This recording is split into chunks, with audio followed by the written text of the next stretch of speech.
이 시간 우리에게 주시는 하나님의 말씀은 구약성경 이사야 50장 9절과 10절의 말씀입니다. 이사야 50장 9절과 10절의 말씀입니다.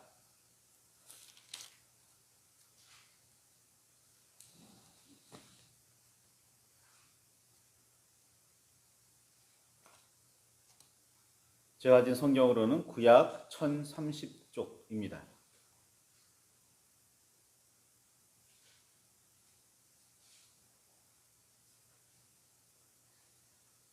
찾으셨으면 우리 함께 말씀을 봉독하시겠습니다. 보라, 주 여호와께서 나를 도우시리니 나를 정죄할 자 누구냐? 보라, 그들은 다 옷과 같이 헤어지며 좀이 그들을 먹으리라. 너희 중에 여호와를 경외하며 그의 종의 목소리를 청종하는 자 누구냐? 흑암 중에 행하여 빛이 없는 자라도 여호와의 이름을 의뢰하며 자기 하나님께 의지할지니라. 아멘. 주님, 우리의 마음을 여시어 말씀을 깨닫게 하옵소서. 아멘.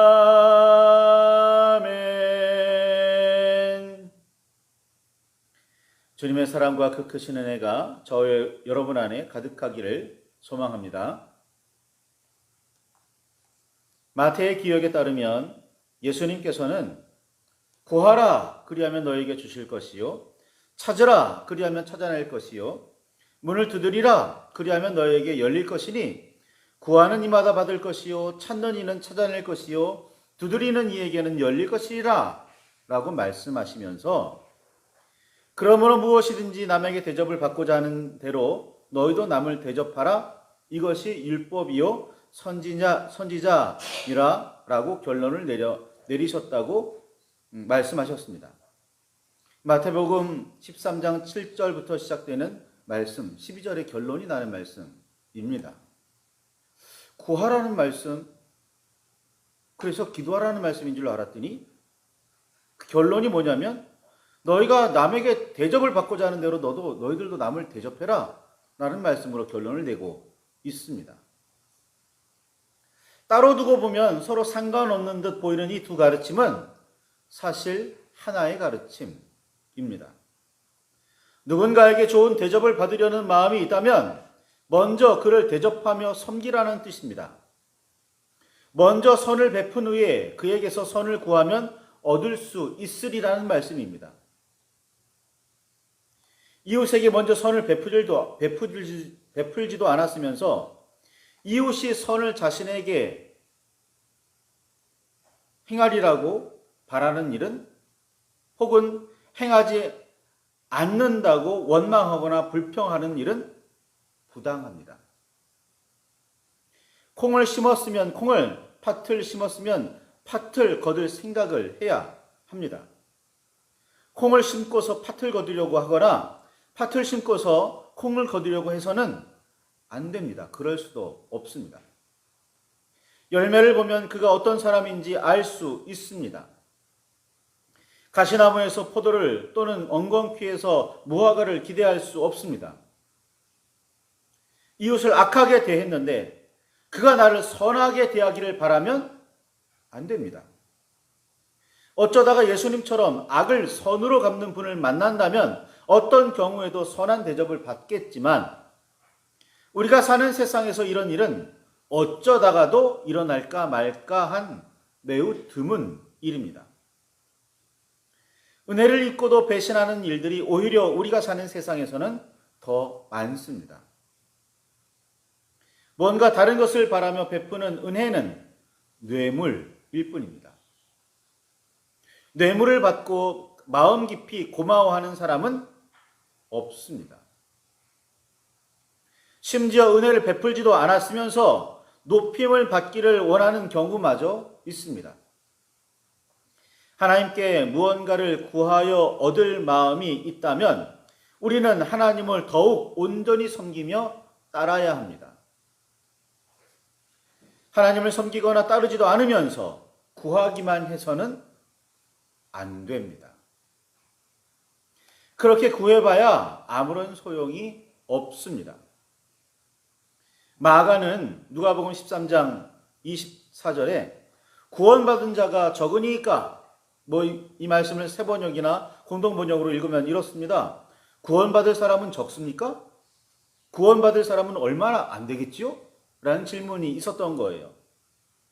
어떤 사람이 이런 질문을 예수님께 했는데 예수님께서는 이렇게 대답하셨다고 마가는 기억합니다. 좁은 문으로 들어가기를 힘쓰라. 내가 너에게 이르노니 들어가기를 구하여도 못하는 자가 많으니라. 라고 말이죠. 좁은 문으로 들어가는 말씀이 구원과 관련되어 있음을 알 수 있습니다. 그러니까 표현을 조금 바꾸어 보면 어떻게 하면 구원을 받을 수 있겠습니까? 라는 질문이었다는 겁니다. 구원받은 사람 적지요? 구원받을 수 있을까요? 이 말은 결국 어떻게 하면 구원받을 수 있습니까? 라는 질문이었다는 거예요. 그에 대한 답으로 예수님께서 뭐라고 말씀하시냐면 좁은 길로 가라, 좁은 문으로 가라 였습니다. 구원을 구하지 않으면 구원을 얻을 수 없습니다.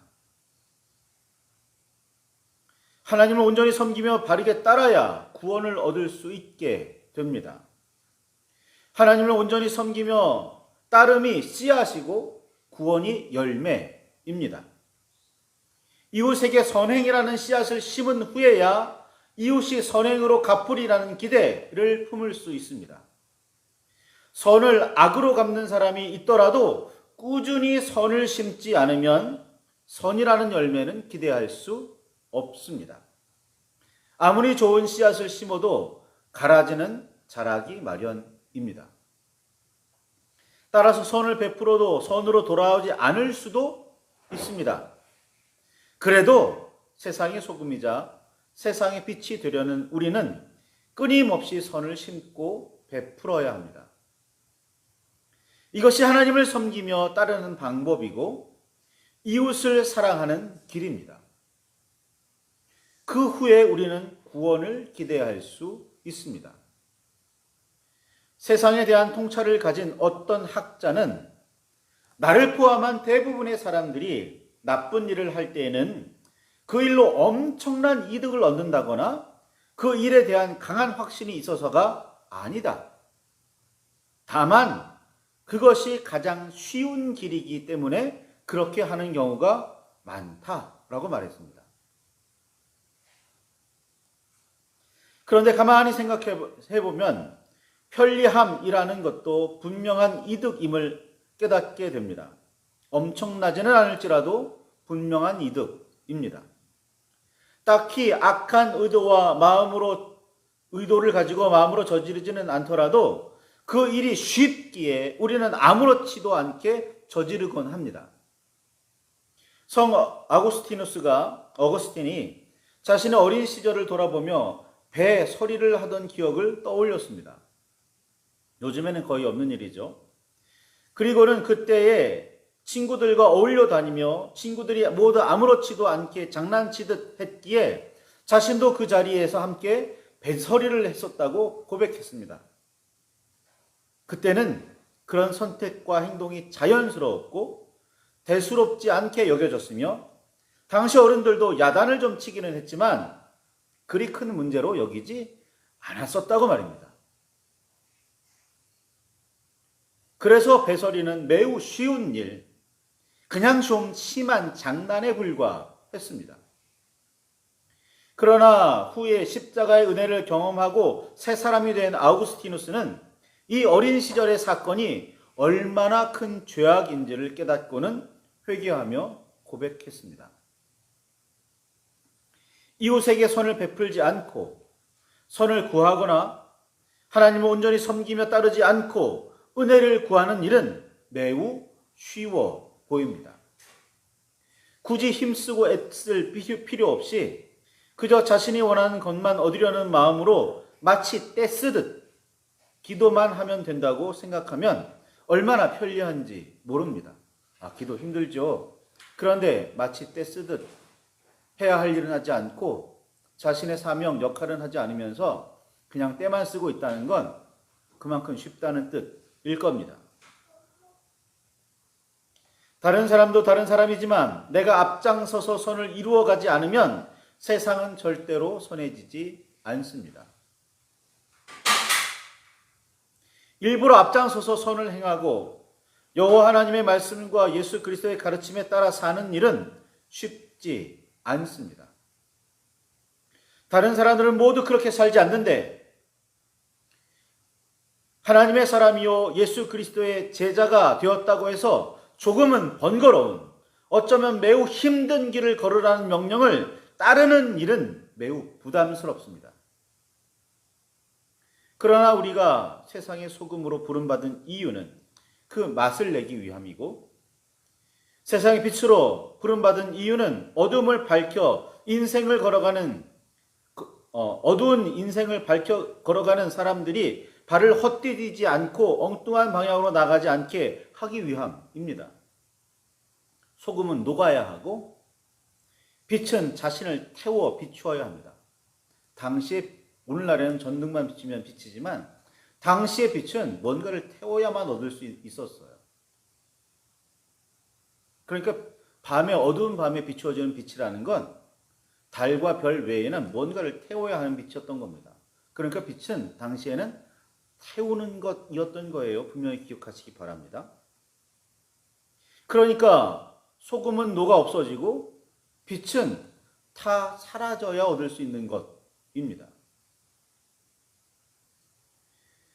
그렇게 부름을 받고 세움을 입은 우리가 그 역할을 제대로 하지 못한다면 세상은 어떤 좋은 맛도 기대할 수 없고 밝음은 찾아볼 수도 없어지고 맙니다. 쓸모없는 소금은 밖에 버려져 밟힐 뿐이고 비추어지지 않는 빛은 누구라도 꺼버릴 뿐입니다. 예수님은 우리에게 좁은 문으로 들어가라. 멸망으로 인도하는 문은 크고 그 길은 넓어 그리로 들어가는 자가 많고 생명으로 인도하는 문은 좁고 길이 협착하여 찾는 자가 적음이니라. 마태복음 7장 13절에서 14절 그렇게 말씀하셨습니다. 이는 가르침인 동시에 명령입니다. 좁은 길로 가는 일은 번거롭기도 하고 힘들기도 합니다. 다른 사람은 모두 편하고 쉽게 넓은 길로 다니는데 굳이 남들 잘 다니지 않는 좁은 문을 향해 좁은 길로 나아가야 하니 상대적으로 더 힘들게 느껴집니다. 하나님의 사람인 선지자들과 예언자들은 뭇 사람들의 멸시를 받더라도 여호와의 말씀을 전해야 했습니다. 하늘의 복음은 종종 세속에 찌든 사람들에 의해 거부되었기 때문입니다. 이스라엘 민족도 광야에서의 삶을 통해 이를 위한 훈련을 받았지만 온 땅의 뭇 백성을 여호와께로 인도하는 제사장의 백성으로 서는 일에는 실패했습니다. 오늘날 우리가 어떤 삶을 살고 있는지 돌아보면 인정하지 않을 수가 없습니다. 무엇을 인정하지 않아요? 나는 아직 소금이 되지 못했구나. 나는 아직 빛은 아니구나. 라는 사실 말입니다. 예수님께서도 하늘의 복음을 전하셨지만 당시 사람들은 예수님을 십자가에 못 박아 죽였습니다. 오늘 우리의 세상에서 하늘의 복음이 온전히 전해지고 행해지고 있다는 말을 고지 믿을 수 없을 만큼 좁은 길을 일부러 좁은 문으로 들어가는 일은 찾아보기가 어렵습니다. 사람들이 교회에 다니는 이유는 예수님을 그리스도로 믿고 따르며 여호와 하나님을 온전히 섬기고 그 말씀을 제대로 지켜 행하려는 목적보다는 은혜라는 핑계로 즉 세속적인 복을 얻는 일에 그런 속셈으로 다니는 경우가 대부분입니다.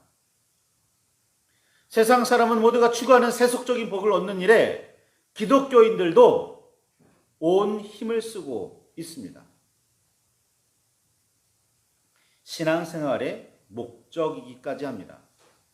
내 신앙생활의 목적, 성공 아니라고 말할 수 있는 사람이 누가 있을까요? 좁은 길과 좁은 문을 통해 여호와의 진리, 예수 그리스도의 가르침, 성령의 인도하심을 따라 사는 사람은 거의 없습니다.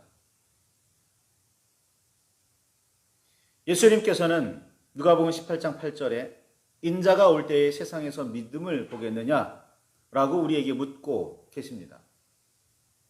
불의한 재판관이라도 끊임없이 억울함을 호소하면 들어줄 수밖에 없는데 우리는 우리의 억울함에 대해 긍휼과 사랑이 많으신 선하시고 의로우신 참 재판관이신 하나님께 끈질기게 아뢰고 있는지 살펴야 합니다.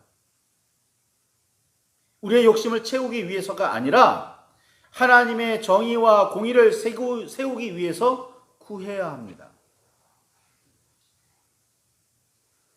우리가 살아가는 어둡고 악한 세상이 하나님의 정의와 공의가 이루어져 밝음을 되찾게 해야 합니다. 그러기 위해서 하나님의 사람들이 세워졌고 그리스도인이 부름을 받았습니다. 그렇게 소금과 빛이 되었습니다.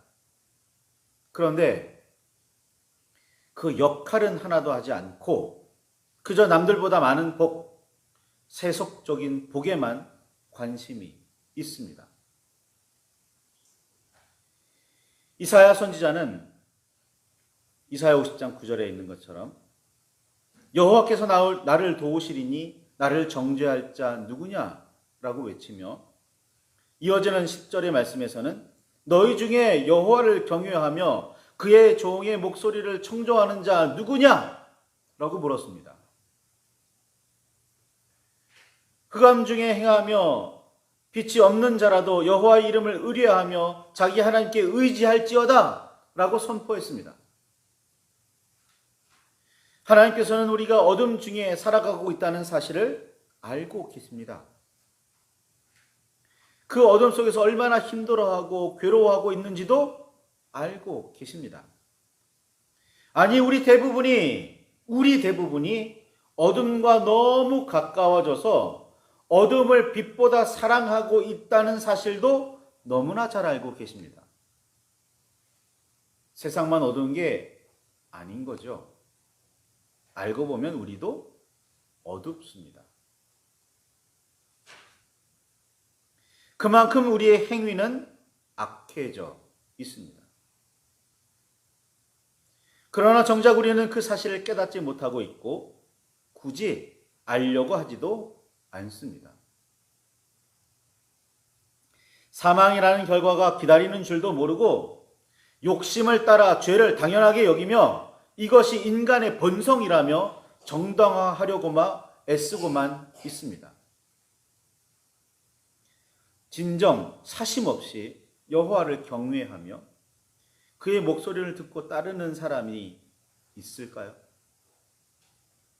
비록 삶이 깊은 어두움에 둘러싸여 빛이라고는 전혀 찾아볼 수 없더라도 여호와의 이름을 의뢰하며 자기 하나님으로 섬기고 의지하는 사람이 있을까요? 하나님께서는 우리 중에서 그런 사람을 찾으십니다.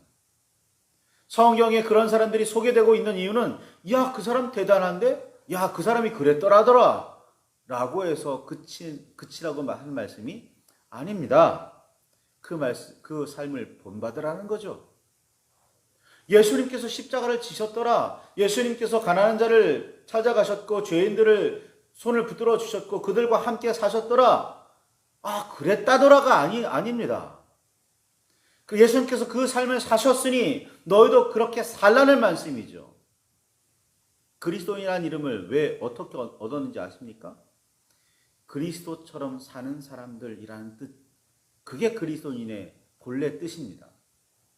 그런데 그리스도처럼 살지도 않으면서 그리스도인이 되기를 바라십니까? 아니, 그 이름은 영광스러운 이름도 아니고 그렇게 살라는 하나님의 명령인 겁니다.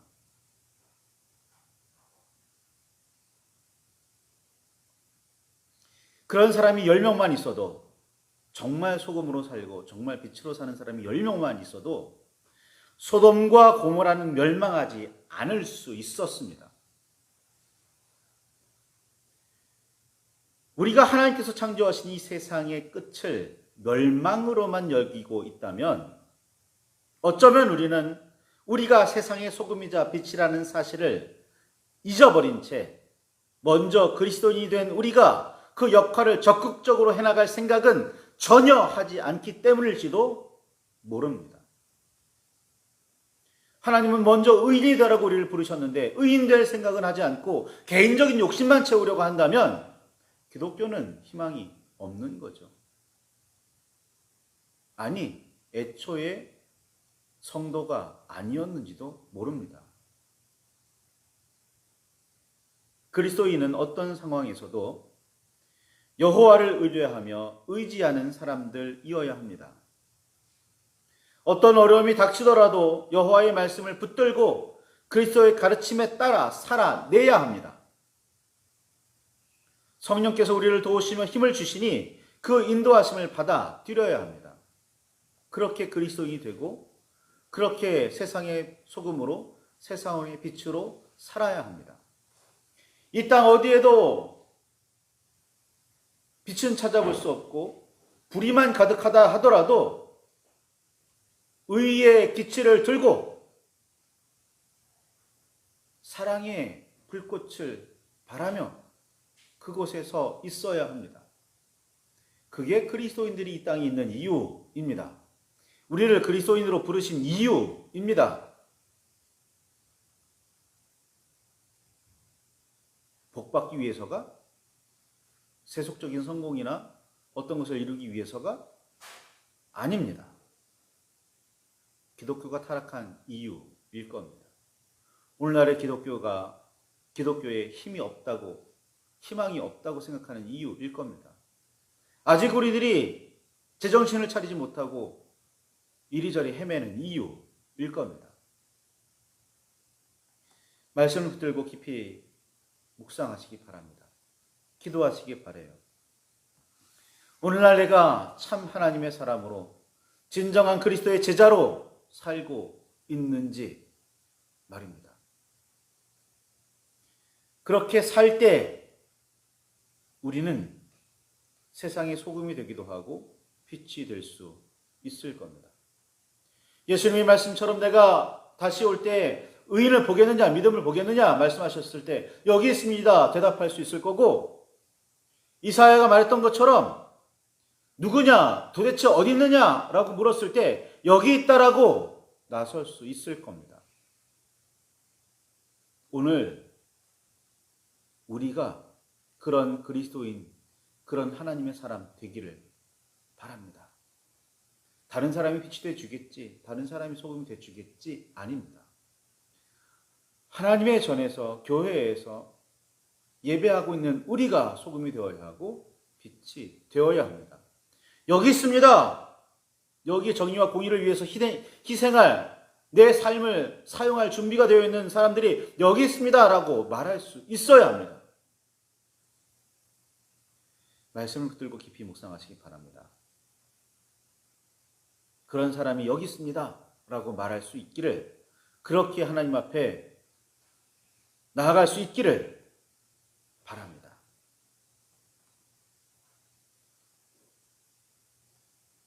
깊은 은혜와 깨달음 가운데 변화와 생명이 넘치기를 소망합니다. 기도하시겠습니다. 주여, 우리 안에 역사하시기를 간절히 소망합니다. 임하시기를 간절히 원합니다.